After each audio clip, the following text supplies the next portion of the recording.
I'm Ray. I'm a registered dietitian and a certified diabetes education and care specialist.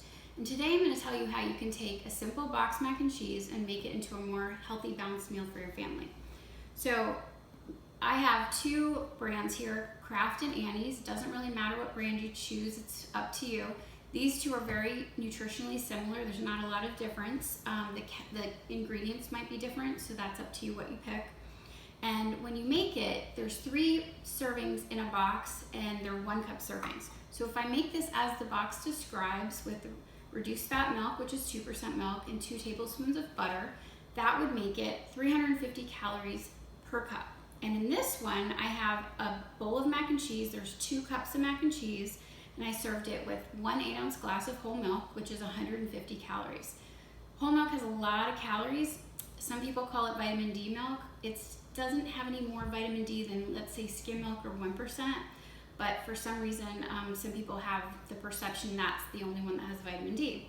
So if you put this combination together, you're gonna have 850 calories, 26 grams of protein, which is a good amount of protein, but over your whole day's saturated fat, 101% saturated fat for your daily value, and 106 grams of carbohydrate.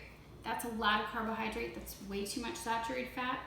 So if you have diabetes, the American Diabetes Association recommends that women limit their carbohydrates to 60 grams of carbohydrate maximum per meal, and men limit their carbohydrates to 75 grams of carbohydrate maximum per meal. Doesn't mean you have to eat that much, but you shouldn't eat too much more than that, or even that much, because it can raise your blood sugar. Your body can't handle it, especially with diabetes.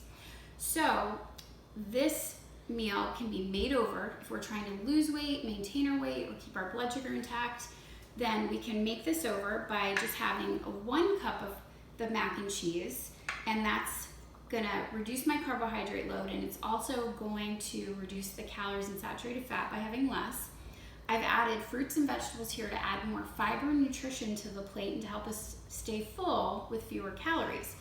The green beans are low carb and they can fill us up. As long as we don't put a lot of butter or things on there that are gonna add more calories, it can be a really low calorie, low fat way to add nutrition to your meal. And I put a cup of watermelon, which is great for vitamins. It has fiber. However, for some people, it does raise blood sugar, so you want to limit, not have a whole plate of watermelon at one time. A lot of times that can raise your blood sugar if you have diabetes.